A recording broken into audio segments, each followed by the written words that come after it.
Olá, no ar mais uma edição do nosso Sala de Entrevistas. E o programa de hoje recebe um parlamentar que é considerado, da região onde foi eleito, ele é de Santa Catarina, como uma das revelações da política. Já foi vereador na sua cidade, que é Criciúma, uma das maiores cidades do estado de Santa Catarina, e concorreu a uma cadeira na Câmara Federal. Não só foi eleito, como conseguiu a expressiva marca para o estado catarinense de mais de 142 mil votos. E no seu primeiro mandato, acaba ganhando uma posição de destaque, até porque é membro da CCJ, a Comissão de Constituição e Justiça, que está em evidência, obviamente que tratará de vários assuntos importantes, mas não há como negar que a reforma da Previdência é o assunto do momento. Tenho a honra de receber aqui no Sala de Entrevistas o deputado federal por Santa Catarina, do PSL, Daniel Freitas. Deputado, muito obrigado por o senhor ter vindo aqui ao nosso Sala de Entrevistas. Tudo bem? Tudo ótimo, é um prazer poder estar aqui. Ótimo. Bom, como eu estava falando para os telespectadores de outras regiões do país que ainda não conhecem o senhor tem uma carreira política que não é tão curta assim, mas o senhor é novo na política, o senhor foi vereador na cidade de Criciúma, que é uma das cidades mais importantes do estado de Santa Catarina, acabou se candidatando pelo PSL a uma vaga para a Câmara Federal e fez 142, mais de 142 mil votos. É uma carreira meteórica ou de fato o senhor trabalhou efusivamente como um político para que o senhor alcançasse esses números expressivos já na sua primeira candidatura à Câmara Federal? Bom, primeiramente, é motivo de agradecer a Deus ter conseguido esse grande desafio e concretizado a minha candidatura através dessa última campanha em 2018 com 142.571 votos em Santa Catarina, mas de fato foi muito trabalho, foi um desafio que eu inclusive tive que renunciar ao meu mandato de vereador pela cidade de Criciúma.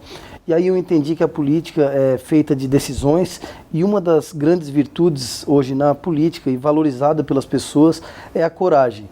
O fato de eu ter renunciado ao meu mandato de vereador e ido para essa missão de candidato a deputado federal foi muito bem aceito pelas pessoas e por onde eu andava as pessoas valorizavam essa minha atitude. E fui com muita convicção, eu já havia decidido, apesar de que a minha condição de vereador hoje me traz muita segurança na Câmara Federal. Aqui na cidade de Criciúma, eu fui eleito 2 vezes vereador e tive praticamente todas as funções dentro de uma Câmara de Vereadores. Eu fui presidente, fui vice-presidente, fui primeiro secretário, fui líder de bancada, fui líder de governo e essas experiências municipais certamente vão ser bagagens fundamentais para mim agora no âmbito federal. Bom, o senhor chegou à Câmara Federal, acaba ganhando um papel de destaque, porque o senhor é um dos deputados da base governista que mais tem influência em trânsito livre. O senhor tem trânsito livre com o presidente Bolsonaro, o senhor conhece muito bem.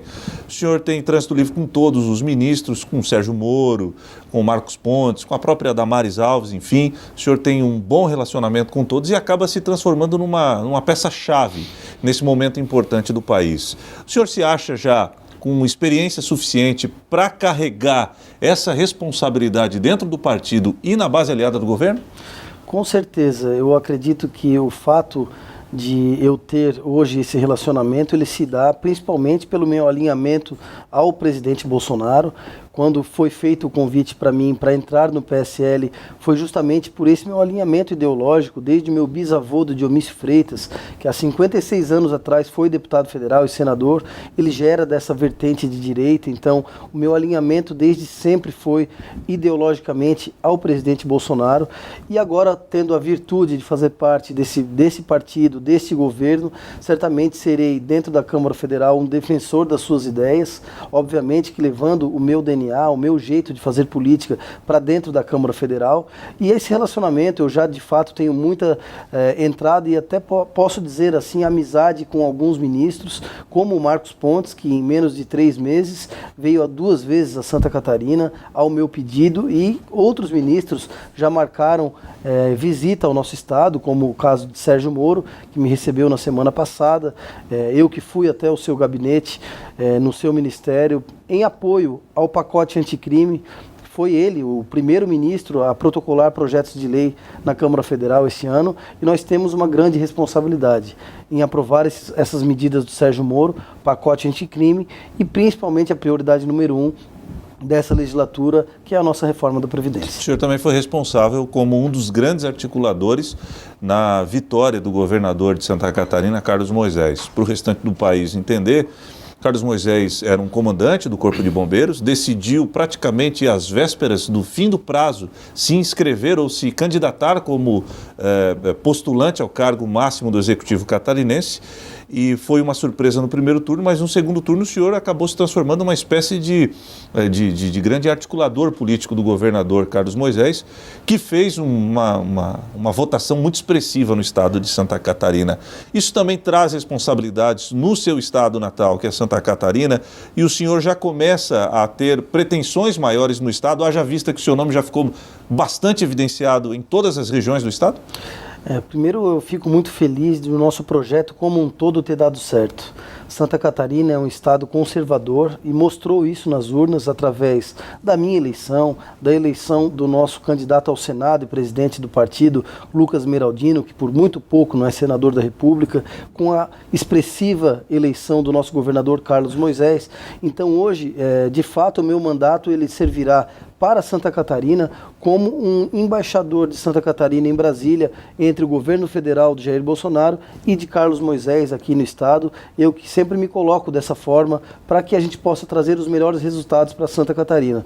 O nosso governador, Carlos Moisés, é um homem de muita competência, de muito equilíbrio e que pegou um estado com condições complicadas e com seu jeito técnico de governar, hoje vem colocando o nosso estado nos trilhos, e nós temos certeza que nesses próximos 4 anos Santa Catarina vai projetar um futuro próspero, principalmente após as reformas que nós, enquanto parlamentares, temos que ter a responsabilidade na Câmara Federal. E no âmbito nacional, qual a avaliação que o senhor faz do presidente Bolsonaro, que é do seu partido? O senhor acha que uma avaliação até agora, completamos recentemente 100 dias de governo, é positiva, tem mais erros, mais acertos? Como é que o senhor avalia o governo Bolsonaro até agora? Avalio de forma muito positiva. Ele fez uma escolha dos seus ministérios de maneira muito pessoal, mais técnica, e eu já tive esse privilégio, raros ministros que ainda não sentei, não conversei ou não conheço pessoalmente, mas os que eu conheço todos são de uma aprovação praticamente de todos que eu conversei. Nenhum deles eu senti despreparo. Todos eles têm muita competência e condições de estar sentado na sua cadeira, e o presidente deu a cada um deles a autonomia necessária para o seu ministério. Então, ele deu a condição para os ministros de convocar as pessoas para o seu ministério de acordo com a avaliação técnica de cada pessoa. Então, nós montamos uma seleção brasileira que vai cair em campo agora para os próximos 4 anos e vai dar muito resultado positivo para o Brasil. E no parlamento, o governo Bolsonaro está bem representado? Eu, como jornalista, analiso um pouco de linha cruzada dentro dos aliados, da base do governo. O senhor, como é que o senhor avalia o posicionamento dos seus colegas e que supostamente deveriam apoiar o presidente Bolsonaro? Não tem meio que linha cruzada aí, não, deputado? Nós vivemos numa casa política onde são 513 cabeças que pensam de maneiras distintas, mesmo às vezes deputados de situação, às vezes divergem em algumas questões. Então é necessário que todos sejam a favor do Brasil e entendam que a reforma da Previdência, hoje eu faço parte como membro titular da CCJ, nós vivenciamos, espero que amanhã, terça-feira, nós consigamos aprovar o mérito dessa matéria tão importante, o mérito não, a admissibilidade da reforma da Previdência, através da constitucionalidade dela, para que a gente possa, de fato, depois discutir o mérito. Então, a base aliada hoje tem as suas divergências, mas a oposição sabe que se a reforma da Previdência passar, o governo Bolsonaro vai bem e o Brasil vai bem. Eles não querem isso e estão fazendo de tudo para conturbar as sessões que envolvem as discussões da reforma da Previdência, colocando todos os kits de obstrução possíveis para que esse projeto atrase cada vez mais dentro da CCJ e não faça o rito natural. Bom, daqui a pouquinho a gente vai falar mais da CCJ, até porque eu quero saber do senhor o seguinte: o senhor tem responsabilidade, o senhor é articulador, o senhor faz parte da articulação do governo Bolsonaro, o senhor é um dos deputados mais influentes na Câmara, o senhor é peça fundamental para o governo de Santa Catarina, mas não pode deixar de atender o seu eleitorado. Como é que faz para conciliar tudo isso e ainda ter tempo para pensar, bolar e encaminhar projetos relevantes para a Câmara Federal? Bom, é por isso que eu estou aqui hoje, na nossa cidade de Criciúma. Daqui a pouco mais estarei em Florianópolis e todo o tempo que me sobra eu ando pelo nosso estado. Eu que dos 295 municípios fui votado em 288. Então, só 7 cidades do nosso estado não depositaram nessas urnas a confiança no nosso mandato, mas agora a minha missão é de garantir que essas pessoas que não votaram conheçam o meu trabalho, aprovem o nosso trabalho. Por isso o tempo que eu tenho, apesar de estar com muita saudade dos meus 2 filhos, do Henrique, do Rafael, da minha esposa, a gente tem que andar pelo estado para mostrar o nosso mandato, colocar o mandato à disposição, e tenho certeza que o resultado vai vir depois de tanto trabalho. Tem algum projeto que já está pensando, o senhor já está encaminhando para a Câmara, deputado? Eu tenho 2 projetos já protocolados nesse início de mandato.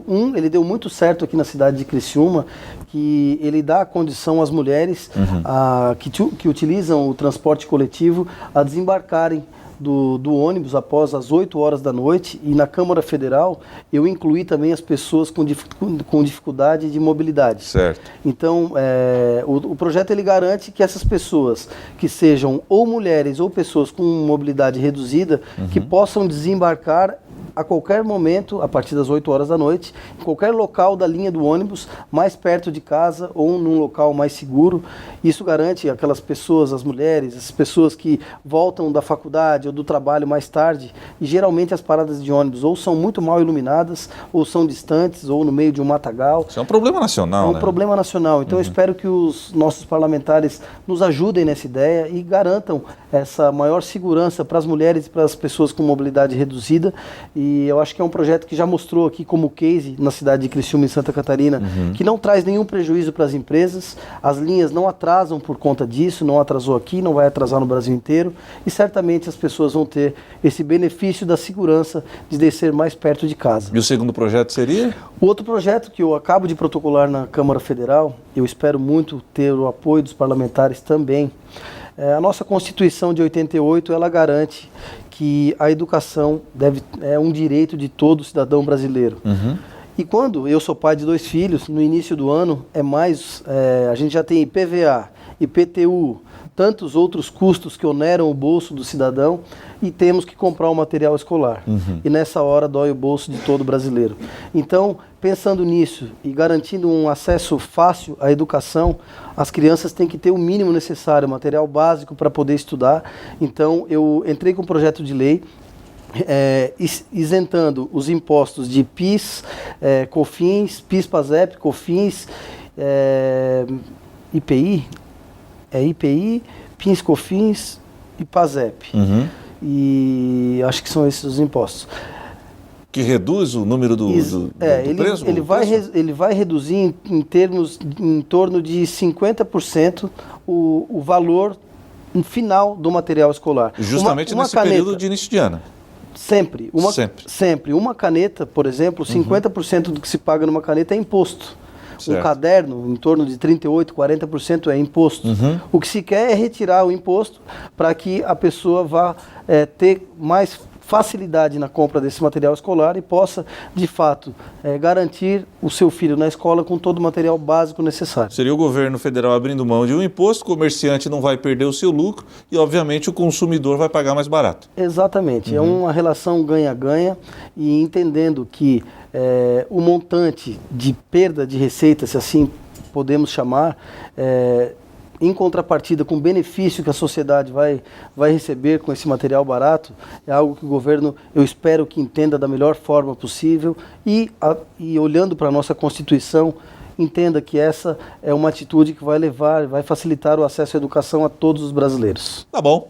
Deputado federal, eleito por Santa Catarina, PSL, Daniel Freitas, meu convidado de hoje. Já no segundo bloco, aí sim a gente vai falar sobre Comissão de Constituição e Justiça. O deputado Daniel faz parte da CCJ, é membro da CCJ e é um assunto bem polêmico que vem ganhando, obviamente, espaço em toda a mídia nacional. Já voltaremos.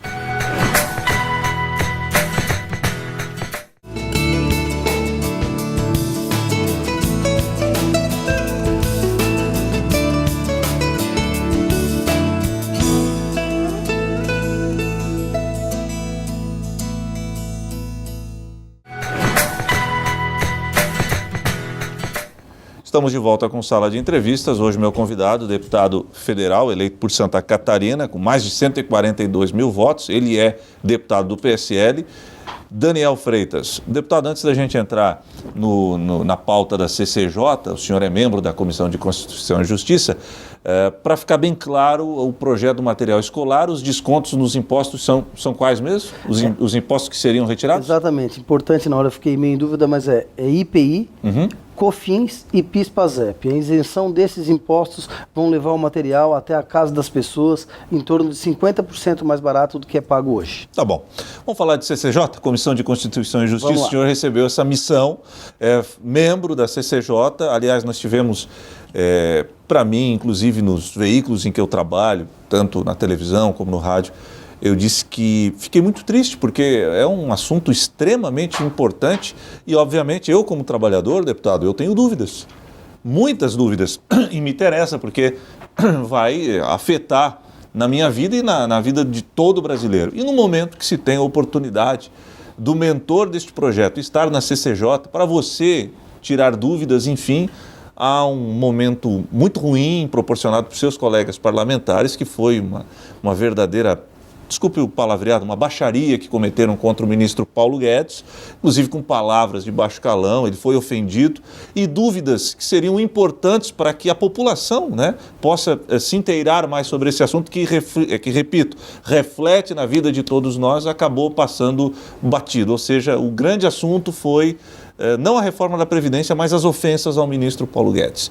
Primeiramente, como é que o senhor avaliou a visita do ministro Paulo Guedes e como é que o senhor encara esse desafio de ser membro da CCJ, a comissão mais importante da Câmara, Comissão de Constituição e Justiça? Primeiramente, falando do orgulho de participar dessa comissão, a mais importante da casa, a responsabilidade é enorme e eu fiz questão de trabalhar muito para ser indicado pelo meu partido. Somente 7 membros do PSL participam e eu tenho essa honra de poder participar da CCJ como membro titular. Falando da presença do ministro Paulo Guedes, ele só iria à CCJ a partir do momento em que nós tivéssemos já colocado o relator, o delegado Marcelo de Freitas, e por isso ele não foi na primeira audiência que tinha sido convocado, e na segunda não há problema algum de falar em baixaria, pois foi exatamente isso que a oposição naquele momento lá nos colocou, uma verdadeira baixaria. Inclusive a falta de educação chegou ao limite de chamar o nosso ministro de tchutchuca, uma fala que foi deputado Zeca Dirceu, pelo deputado Zeca Dirceu. E o ministro Paulo Guedes, ele não tem o estômago político. Ele sabe rebater na primeira paulada, ele rebate mesmo. Bateu, levou. Bateu, levou, e ele bate com argumentos. Então essa é a diferença do nosso ministro. Ele não leva, ninguém fica sem resposta, mas respostas contundentes, respostas à altura. E ele hoje, como pai da nova Previdência, ele tem a maior disponibilidade de ir na Câmara Federal e sanar todas as dúvidas. A oposição fez o que está acostumada a fazer, atrapalhar o Brasil. Foi isso que eles fizeram aquele dia, diante de tanta baixaria. Esperamos que amanhã, na terça-feira, que é nosso novo prazo para votar a admissibilidade da proposta, que a oposição reveja seus conceitos e nos deixe trabalhar, que é o que nós precisamos. Bom, como é que o senhor, Daniel Freitas, enxerga a reforma da Previdência? Ela, de fato, do jeito que está, ela está bem elaborada, vai, de fato, sanar esse problema, que a gente sabe que a Previdência está quebrada e precisa ser feita alguma coisa, a gente sabe. Só que, de fato, ela é a proposta mais justa até agora, ou seja, o que se fala na oposição é que quem vai pagar mesmo é o trabalhador, o povão. O senhor enxerga da mesma maneira? Não, muito pelo contrário. A reforma da Previdência hoje ela é a chave para o desenvolvimento do Brasil. Não aprovar a Previdência significa o Brasil falir em menos de um ano. Essa é a certeza que eu, enquanto parlamentar, tenho, que venho estudando muito, fui a diversas palestras com o Paulo Guedes, na XP Investimentos, fiz diversos contatos com parlamentares, fomos a fundo e nós entendemos que a reforma da Previdência, do jeito que ela é muito difícil mudar o Brasil sem causar um desconforto para alguns. Toda mudança gera desconforto. E é natural que a reforma da Previdência não vai ser diferente. Eu tenho 2 filhos. Eu tenho 37 anos e é preciso dizer a todos os telespectadores que abri mão da aposentadoria especial para deputados. Eu faço parte desse regime integral da Previdência. É revogável essa sua decisão, deputado? Não, de forma alguma. De forma alguma. Eu vou fazer parte da aposentadoria como todo brasileiro. Então, até não teria o porquê participar da CCJ tirando o meu da reta. Então, faço isso com muita tranquilidade. Quero que os meus filhos tenham um país melhor. A reforma da Previdência, ela hoje beneficia os mais pobres, a parte mais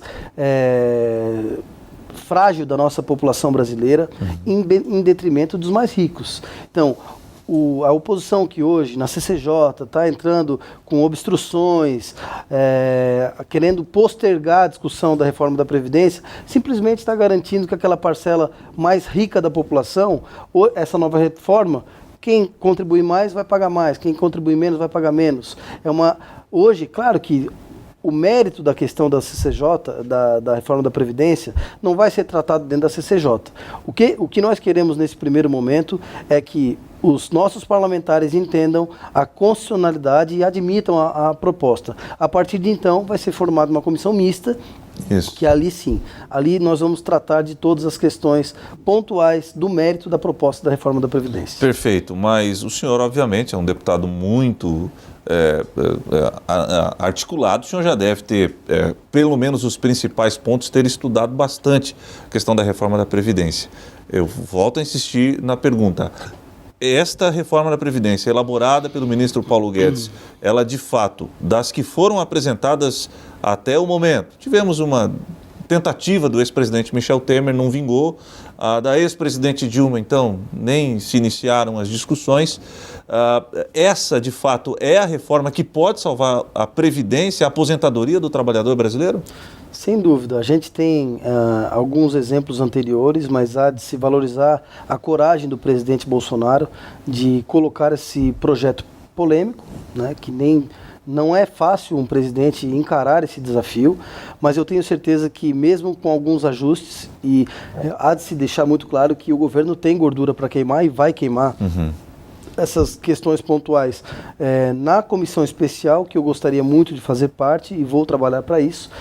Algumas questões como o BPC, aposentadoria rural, são questões que ainda irão ser amplamente detalhadas e discutidas, mas que a reforma tem que passar, eu não tenho dúvida nenhuma, para o desenvolvimento do Brasil. Vindo a reforma da Previdência, automaticamente a reboque vem aí uma reforma tributária, que eu tenho a convicção plena de que aí sim o Brasil vai estar no rumo dos países de primeiro mundo.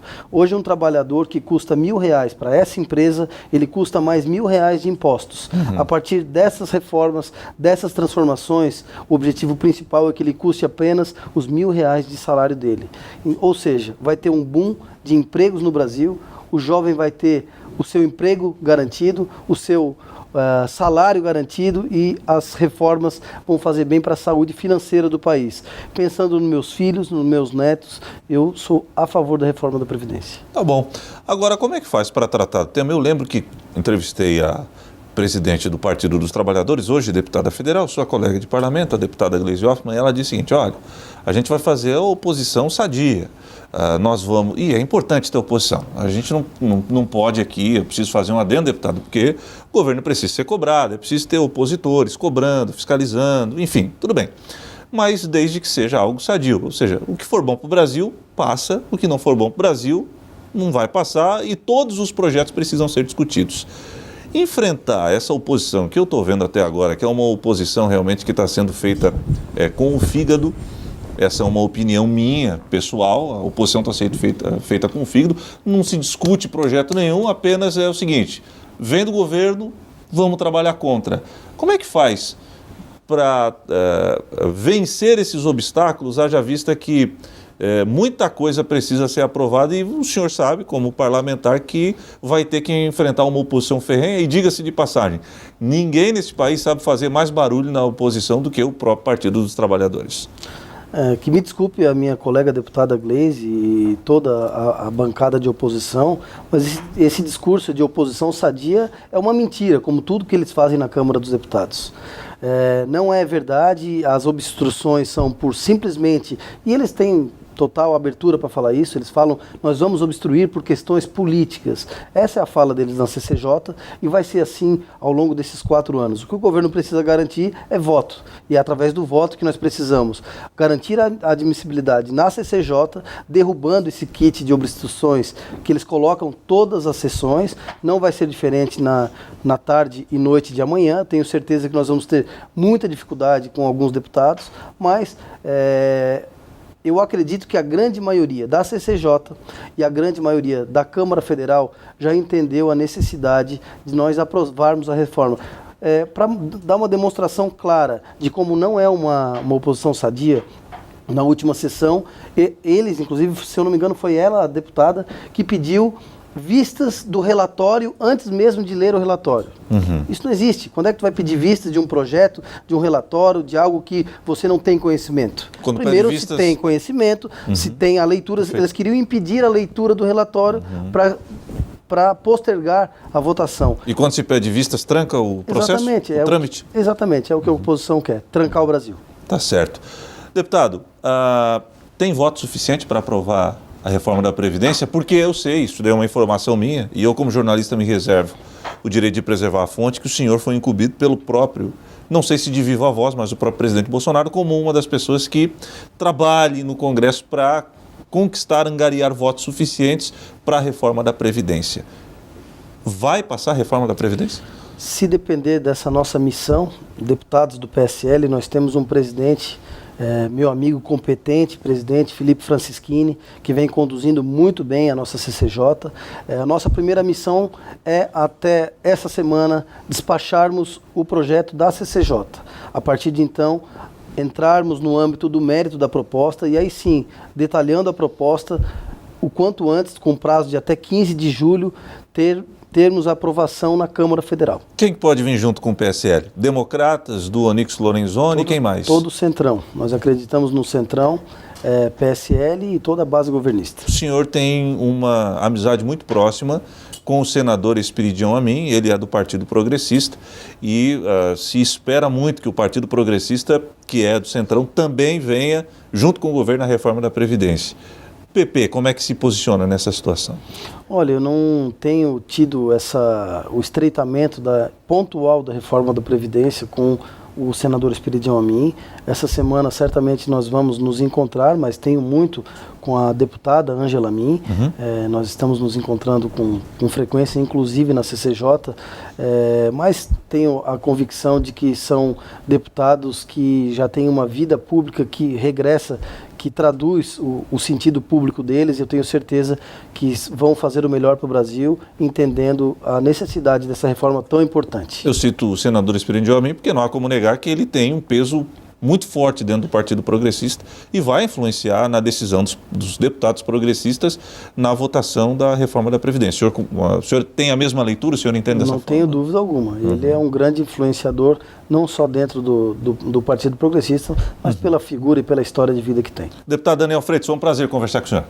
Um abraço, muito obrigado pela oportunidade de estar aqui e um abraço a todos os telespectadores. Muito bem, deputado Daniel Freitas, ele é do PSL, deputado federal eleito por Santa Catarina, mais de 142 mil votos, membro titular da Comissão de Constituição e Justiça, falando de diversos assuntos importantes aqui no Sala de Entrevistas, que volta na próxima semana com um novo convidado e um novo tema. Até lá!